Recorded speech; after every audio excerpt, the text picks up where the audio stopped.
Now at 5, a new survey conducted by Utah State University shows more than 40% of students felt so depressed it was difficult to function. Today, we're learning how to combat suffering in silence. Live from Utah's first TV station, ABC4 News at 5 starts now.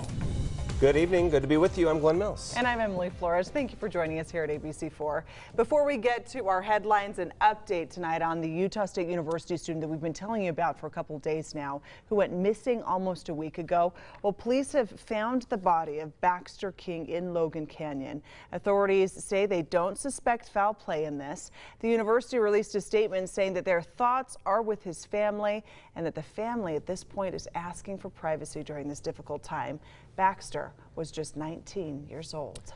Mental health is an increasingly concerning issue for young adults. According to a recent report by the Utah System of Higher Education, more than 30% of college students felt hopeless in just the last month. Right. Well, ABC4's Rosie Nguyen looked into the data and explains just how Utah State University is responding to this growing need. The administration at Utah State University say they're working to respond to the growing need of mental health services on campus. The need is so dire that students have agreed to raise student fees just to provide that funding. In a study that surveyed more than 11,000 students at Utah State University, nearly 55% of students said they felt hopeless in the last 12 months. More than 40% said they felt so depressed it was difficult to function, and nearly 60% felt overwhelming anxiety. Close to 10% reported intentionally hurting themselves and seriously considering suicide. The data provides some explanation as to why USU administrators have seen a 36% increase in students seeking help from the school's Counseling and Psychological Services Center in the past 3 months. According to the study, only about 20% actually received mental health services from the school. To respond to the increasing mental health needs, university officials announced at the beginning of fall semester that they have hired 2 more psychologists, 1 licensed marriage and family therapist, 1 case manager, and filled 3 full-time pre-doctoral psychology internship positions. Earlier this year, students agreed to raise fees by $10 to help cover most of the salary of these new positions. University officials say they want to clarify that there's no waiting list at their school's counseling center. They say students who have more of an immediate need will be seen earlier. Reporting in the newsroom, Rosie Nguyen, ABC4 News. As students navigate through college, recognizing anxiety and depression can be tough and can lead to suffering in silence. Joining us today is therapist Jessica Bright, who offers her services to students in need.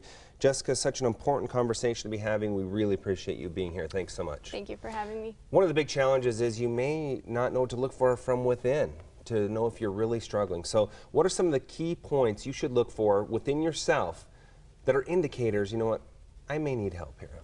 Okay, that's a really good question. So one of the things that I first say is if symptoms persist for longer than 2 weeks, we're looking at if it's hard to get out of bed, if it's difficult to do normal tasks like get up, go to work, go to school, you feel depressed, hopelessness is a big one.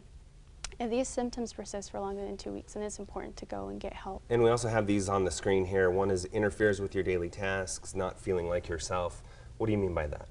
Not feeling like yourself, like a significant change in your personality. Once you were outgoing, but now having a hard time being social, isolating, especially for students. If you're isolating, not wanting to participate in campus activities, that could be a red flag. Okay, so you start to notice these red flags. What do you do about it after that?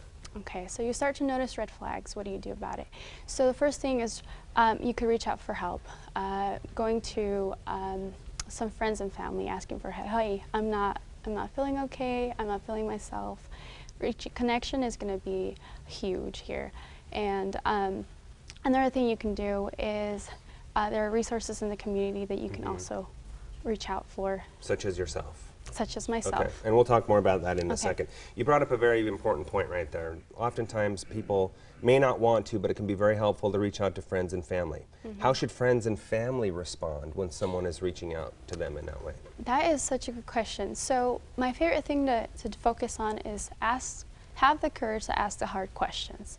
So if you suspect that someone is struggling with suicide ideation or struggling in general, just say, are you struggling with blank? Are you having thoughts of hurting yourself or others? Are you thinking about suicide? And being direct and clear opens up the opportunity to have these hard conversations. Also, a couple things to really be aware of. One, don't be judgmental when that person comes to you, because they are really reaching out of their shell and crying out for help, right? Exactly, yeah. Just coming from a place of non-judgment, it's not our place to judge, it's our place to support. And acknowledging the dangers also? Yes, acknowledging the dangers.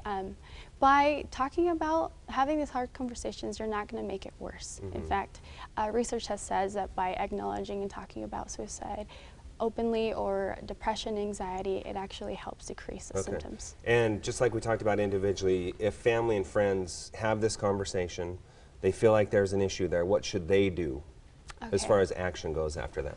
So that's a really good question. So let's just say somebody knows nothing, they don't know what to do. You can actually hop online and there's a suicide prevention hotline, and I even called them myself today just to see what it's like to be on the other side. Within 2 minutes, I was talking to somebody and I said, hey, pretend I don't know anything. What do I do? I'm worried about somebody. And within 2 minutes, I had some resources within my community and they were warm and friendly.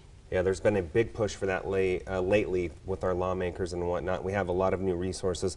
If people like to connect with you, you offer half-price sessions for students, and you can get them in immediately, which is a big point. A lot of people say, reached out for help, it wasn't there. How can people connect with you? Okay, they can connect with me by booking a free discovery call at brighttherapyandcoaching.com. You can just reach out to me there and we'll go from there. Very important information. Thank you so much for being here. You did mention the suicide prevention line. Her website, once again, is brighttherapyandcoaching.com, but also there's that line for you, 1-800-273-8255. If you or someone you know is struggling, please reach out and make that call. Emily?